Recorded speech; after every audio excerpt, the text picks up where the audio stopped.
আসসালামু আলাইকুম। আপনাদের লিখনের কথা মনে আছে? গত ২৫ তারিখে গাজীপুরের টঙ্গীতে বাক প্রতিবন্ধী একটি মেয়ের হাত-পা বাঁধা অবস্থায় বিছানার উপরে উপুড় করে শুয়ে থাকা অবস্থায় তার লাশ পাওয়া যায়। ছবিটা অনেক ভাইরাল হয়ে গিয়েছিল। আমার থাম্বনেইলেও আমি ছবিটা ব্যবহার করেছি। সেই সঙ্গে ব্যবহার করেছি আরো ২ জনের ছবি। একজনের নাম উজ্জ্বল, আরেকজনের নাম সাদিয়া। লিখনের সাথে উজ্জ্বল এবং সাদিয়ার কি সম্পর্ক সে বিষয়টি বলবো।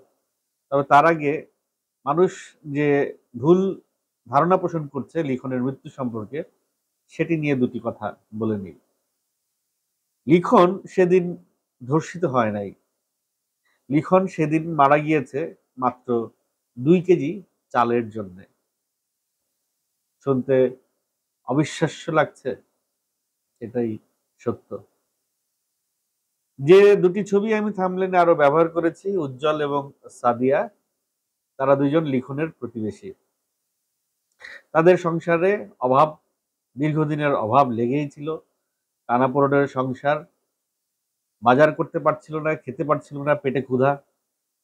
তাই তারা সিদ্ধান্ত নেয় পাশের রুমের মানে প্রতিবেশী লিখনের রুম থেকে চাল চুরি করবে। কখনো হয়তো তারা চুরি করে নাই। তাই আত্মসম্মানটাও তাদের কাজ করছিল। সম্মানের ভয়, কেউ দেখে ফেলার ভয়, কেউ জেনে ফেলার ভয়, এগুলো কাজ করছিল। চাল চুরি করতে গিয়ে যখন লিখন তাদেরকে হাতে নাতে ধরে ফেলে বা দেখে ফেলে, তখন সেই আত্মসম্মানের ভয়টা তাদের মাথায় এমনভাবে জেঁকে বসে যে তারা তড়িৎ একটা সিদ্ধান্ত নেয় যে বাক প্রতিবন্ধী লিখনকে তারা মেরে ফেলবে।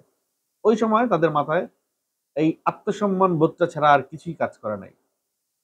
সাত পাঁচ না ভেবে তারা লিখনকে সাত শ্বাসরোধ করে মেরে ফেলে এবং হাত পা বাঁধা অবস্থায় ওভাবে তাকে রেখে সেই ঘর থেকে ২ কেজি চাল এবং ১২৫০ টাকা নিয়ে বেরিয়ে যায়। পুলিশ বরাবরের মতো তদন্তে নামে এবং উজ্জ্বল পুলিশকে খুব সহযোগিতা করছে। উজ্জ্বলের কিছুটা অস্বাভাবিক আচরণের কারণে উজ্জ্বলকে পুলিশ অ্যারেস্ট করে। কিন্তু উজ্জ্বল খুব সতর্কভাবে সব এড়িয়ে যাচ্ছিলেন। সাদিয়া তা করতে পারে নাই। সাদিয়া পুলিশের কাছে সব স্বীকার করে নেয়। অগত্যা ধরা খায় উজ্জ্বল এবং সাদিয়া। মাত্র ১২৫০ টাকা ২ কেজি চাল। ভাবতে পারেন আমাদের সমাজ কতটা অবক্ষয় হয়েছে। ২ কেজি চালের জন্যে একটি প্রাণ নিয়ে নিল, তাও বাক প্রতিবন্ধী একটি প্রাণ। মানুষের বিবেক, মানুষের চিন্তা শক্তি, মানুষের ধৈর্য শক্তি, মানুষের ক্রোধ কোন পর্যায়ে চলে গেলে মানুষ এই ধরনের সিদ্ধান্ত নিতে পারে। চাল চুরির অপরাধে তাদেরকে হয়তো দুটো গালিগালাজি করত। অথবা তারা যদি চাল চুরি না করতেন, তারা যদি মানুষের বাড়িতে কাজ করতেন বা ইভেন এখন তো রাস্তাঘাটে ওই যে প্লাস্টিকের বোতল কুড়াইয়াও একটি ছেলে প্রতিদিন ৩০০ থেকে ৪০০ টাকা আয় করে। প্রতিদিন ৩০০ থেকে ৪০০ টাকা আয় করে রাস্তাঘাটে বোতল কুড়িয়ে।